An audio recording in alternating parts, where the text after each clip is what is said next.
Welcome back to the channel, guys, and welcome to the 992 Porsche 911 GT3. Technically, I should say 992.1 GT3, since the facelifted 992.2 is now out. But I have pretty limited experience with the 992.1. I did get to drive one on track very briefly at Thunderhill West, where I had an absolute blast, and I got to drive one on the street against a 991.2 GT3. Both of those examples were manual.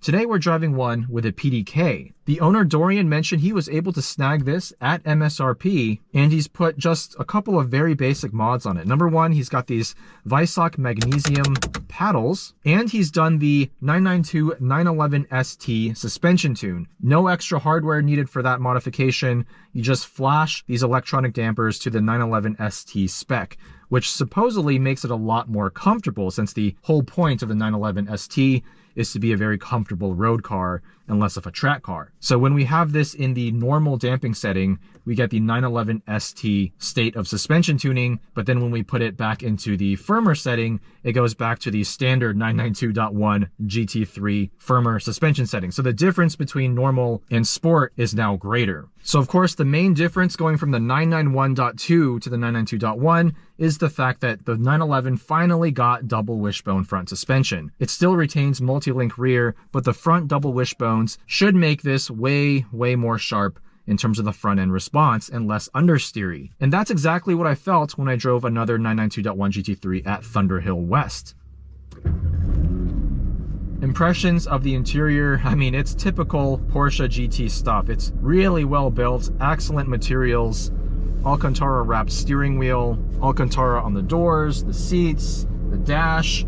Got some exposed carbon fiber, stitched leather. It's just all exquisite. It's borderline perfect. What can I say? Porsche is just an expert at this. I like the fact that we still have an analog tack in the middle. The side gauges are now fully digital. I don't mind it per se, but I do kind of prefer the more analog feel of the 991.2 gauge cluster. We do have this very sharp widescreen infotainment, which is a big improvement over the 991.2, and we still retain a lot of physical controls for HVAC and such. Into manual mode, we'll start out in normal for the drive mode. This car is optioned with front axle lift, which is an absolute must if you street your GT3 or any Porsche GT car. Wow, these paddle shifters, very clicky, very loud, very satisfying. Who am I kidding? Let's put it into sport. Open up that exhaust valve.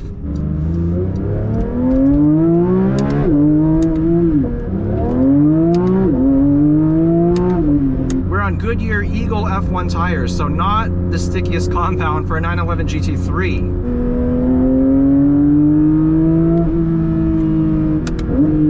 Lots of induction note, really quick upshifts and downshifts from the 7-speed PDK. Really nice firm brake pedal, which I love. Something I always love about Porsche GT cars, they tune the brake feel to be absolutely perfect.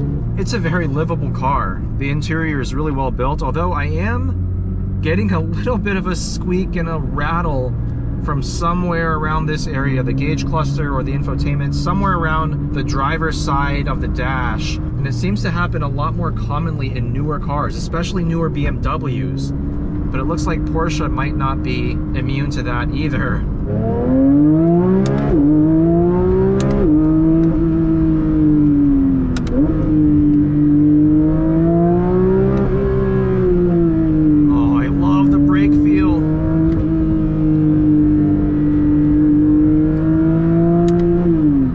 Such a solid pedal feel. I was just driving a Lamborghini Huracan Sterrato, and that has the opposite kind of brake feel. Tons of initial bite, but not a very firm pedal, and just not very confidence inspiring. As far as I'm concerned, these are the best feeling brakes out there, including all of the aftermarket brakes that I've tried.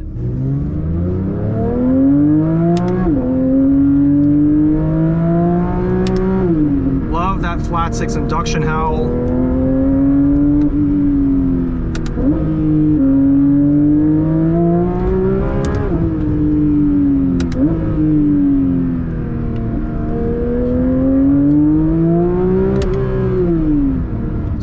Upshift off throttle, it does have a little bit of a delay because technically you're not supposed to do that when you're driving quickly.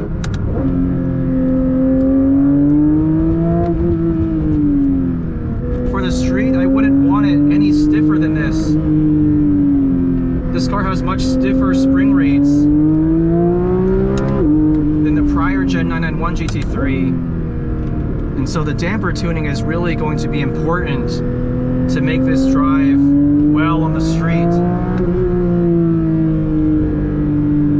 I think a lot of reviewers complained when this car first came out that it was just too stiff.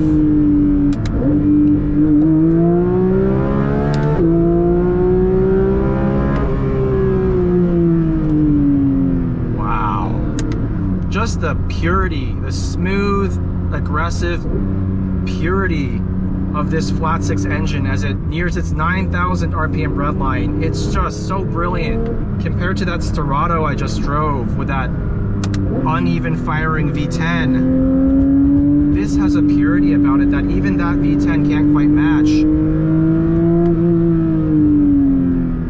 This engine doesn't try too hard, if that makes sense. It just has such smooth character, such linear power delivery, and the sound, razor sharp, high pitched.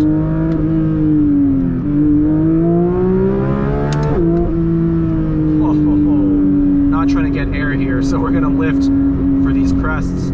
Now let's try putting it in the stiffer setting for these PASM dampers. And all of a sudden you feel the bumps a little bit more. I wouldn't say it's harsh. I think the damping quality is still excellent.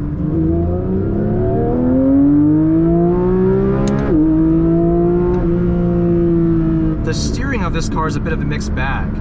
On the one hand, it's pinpoint precise. You can place the front end exactly where you want, and with the double wishbones, the front responds to your inputs. Not only driving at 7/10, but also on the track, driving at 10/10, like I experienced at Thunderhill West. This car will oversteer before it understeers, even in stock form.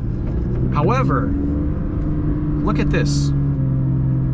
There's this weird lightness just off center where it's extremely light, there's very little resistance, but then once you get it past that point, 2 or 3 degrees off center, it feels like the front tires suddenly bite and you get good steering feel. But it's not that during those few degrees of vagueness the front isn't doing anything, because the front is still changing direction slightly. It's just there's a total lack of feel. And I did not experience that with a 991.2 GT3. I wonder how much of that could be due to these Goodyear Eagle F1 tires, which are just not that aggressive of a compound. Maybe the sidewalls are a little too soft, and so you get some squishiness just off center.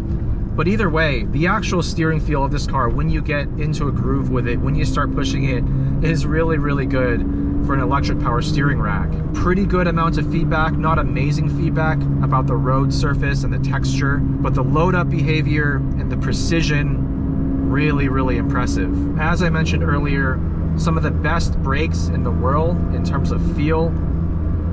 Just so much firmness and modulation in that pedal, which is exactly what I want. And of course, the suspension. With the 911 ST Tune, super, super comfortable. You can still have the firmer setting for track days, but when you want to just cruise, or if you're on a very bumpy road, you can enjoy it there as well. But let me know what you guys think of the 992.1 GT3. Does the PDK remove some engagement from it? Yes, of course it would, compared to a 6-speed manual. But at the same time, you do get some advantages. Obviously, the ultra smooth and quick shifts, but also the fact that the gearing's a bit shorter, so you can actually rev out the engine a little bit more easily. So big shout out to Dorian. Let me know what you think about the 992.1 GT3. Can't wait to get my hands on the facelifted version and see if that one is an even better all-around sports car. Let me know your thoughts about this car down in the comments. Thank you guys for watching, and I'll see you in the next one.